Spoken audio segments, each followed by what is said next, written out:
सुजान भगत कहानी को आगे बढ़ाएंगे।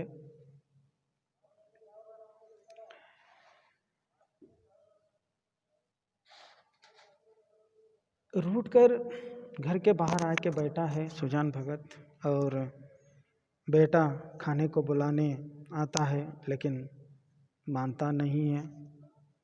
नाराज बहुत ही हुआ है, मना करता है आने के लिए खाने को। फिर पत्नी आती है, पत्नी के साथ भी ऐसे वैसे बातें करता है। नहीं, मैं अब तक इस घर में क्या क्या किया, मेरे ही किए हुए ये सब है, लेकिन मेरे घर में मुझे ही अनादर हो रहा है। तुम पत्नी होकर इसका विरोध न करते हुए बेटों के साथ दे रही हो। तो ऐसी वैसी बातें पत्नी से भी वो कहता है और खाने को बुलाने पर पत्नी को भी मना करता है, नहीं मैं खाने को नहीं आऊँगा। तो इस तरह कहते हुए कहता है, अपनी बातों को आगे बढ़ाता है। वो कहता है, सुजान कहता है, मुझसे घर से मतलब ही क्या।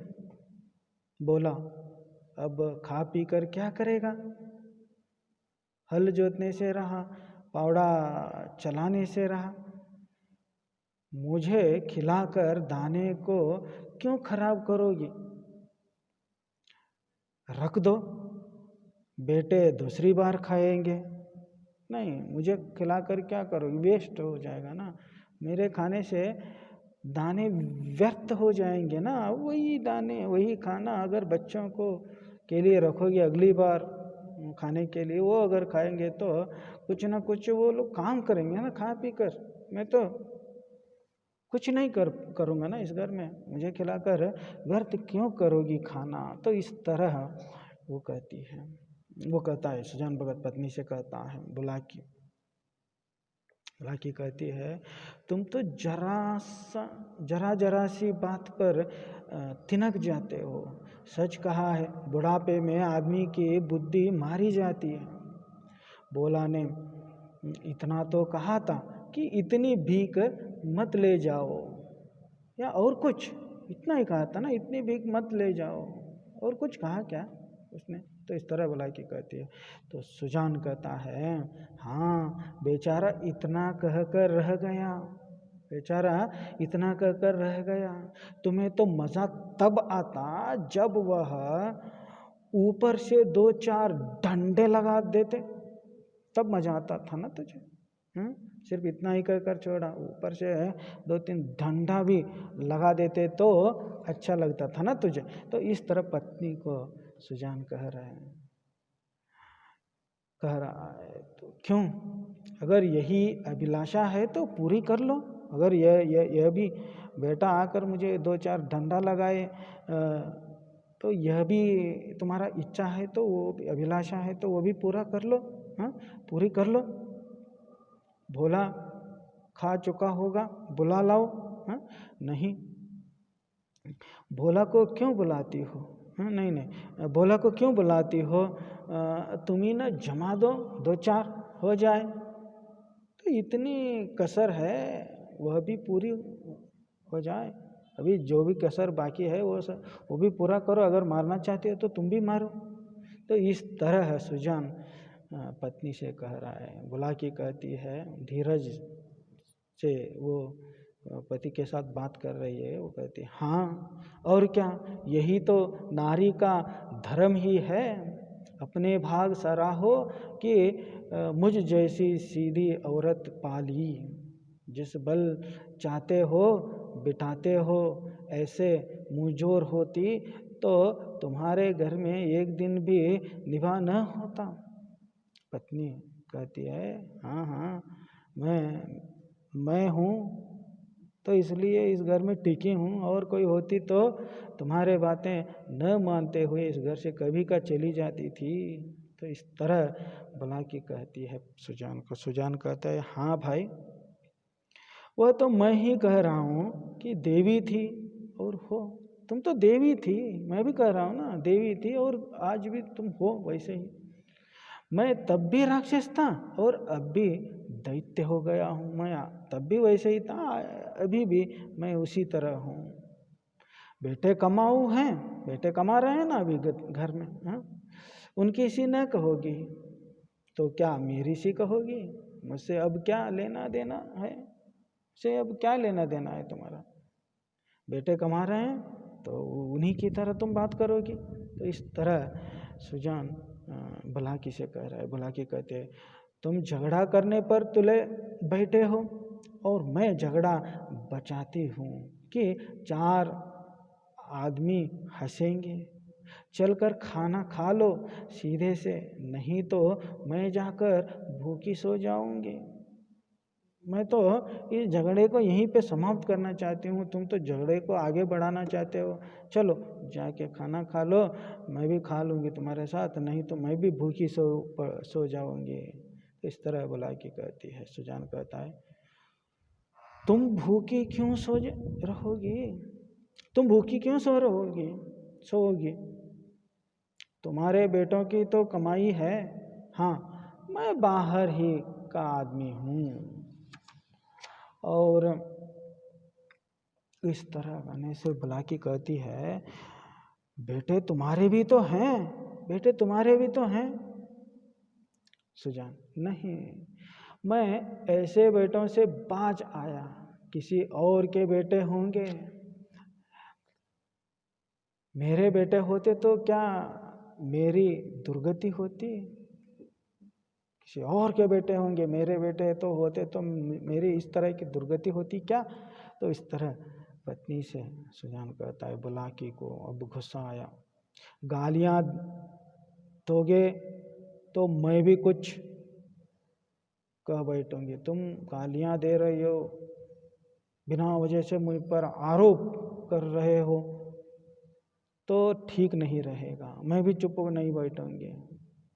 सुनती थी मर्द बड़े समझदार होते हैं, पर तुम सबसे न्यारे हो। आदमी को चाहिए कि जैसा समय देखे वैसा काम करे। अब हमारा और तुम्हारा निवाह इसी में है कि नाम के मालिक बने रहे और वही करे जो लड़कों को अच्छा लगे। मैं यह बात समझ गई, तुम क्यों नहीं समझ पाते? जो कमाता है उसी का घर में राज होता है, यही दुनिया का दस्तूर है। मैं बिना लड़कों से पूछे कुछ काम नहीं करती। तुम क्यों अपने मन की करते हो? इतने दिनों तक तो राज कर लिया, अब क्यों इस माया में पड़े हो? आधी रोटी खाओ, भगवान का भजन करो और पड़े रहो। चलो खाना खा लो। तो इस तरह समझाने की कोशिश करती है। बुलाकी अपने पति को, सुजान को कहती है क्यों इस तरह कर रहे हो?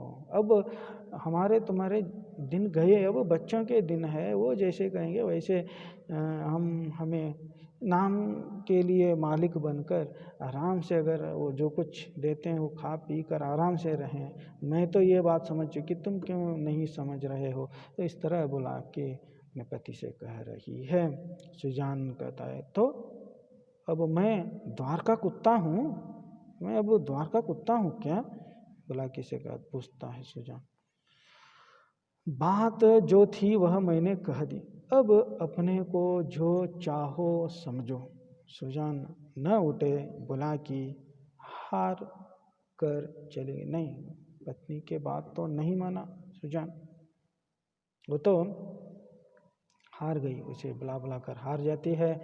सुजान तो बात मानता नहीं है और अब बुलाकी चली जाती है घर के अंदर। सुजान के सामने चौथा भाग, अब नेक्स्ट भाग देखिए। सुजान के सामने अब एक नई समस्या खड़ी हो गई थी। उसके सामने भी एक नई समस्या। अब तो वो रूठ कर घर के सामने आके बैठा है। इनके बुलाने पर भी, खाने को बुलाने पर भी गया नहीं। अब उसके सामने अब एक नई समस्या खड़ी हो गई थी। वह सुबह बहुत दिनों से घर का स्वामी था और वह भी ऐसा ही समझता था। बहुत दिनों से अब वैसे ही समझ रहा था वो अपने आप को, और वैसे ही था वो।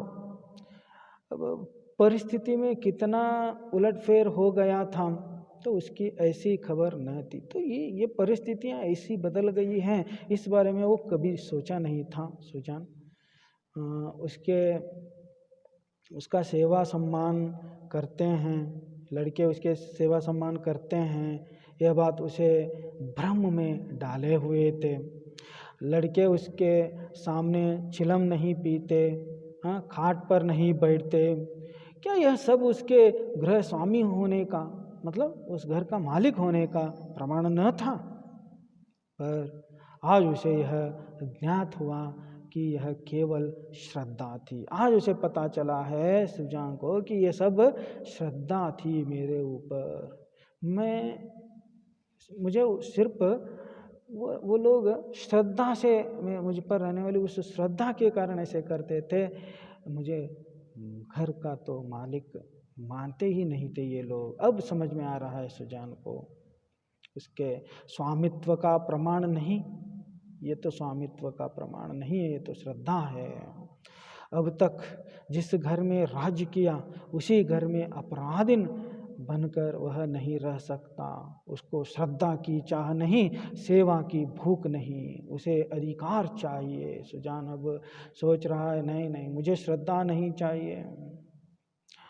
जिस घर में राज किया मैंने उसी घर में पराधीन बनकर नहीं रह सकता मैं।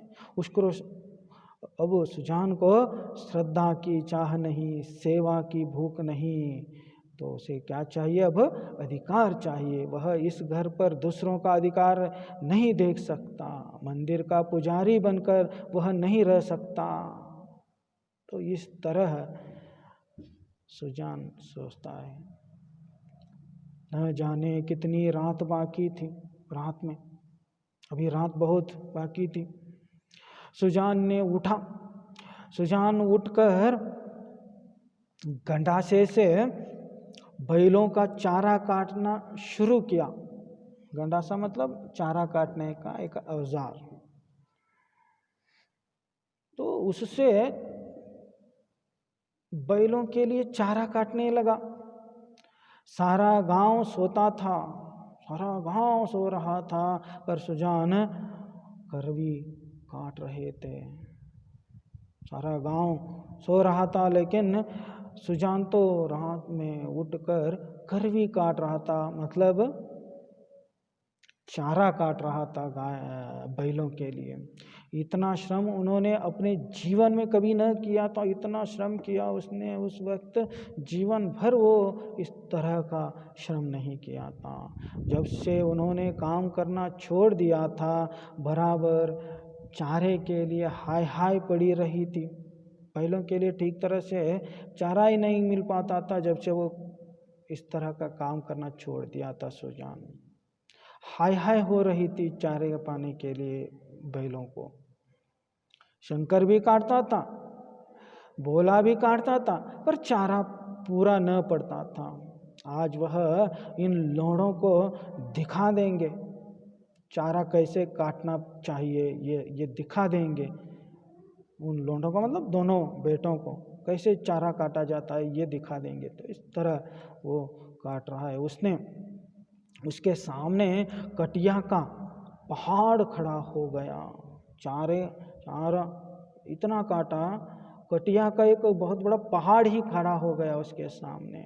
और टुकड़े इतने महीन और सुडौल थे मानो सांचे में डाले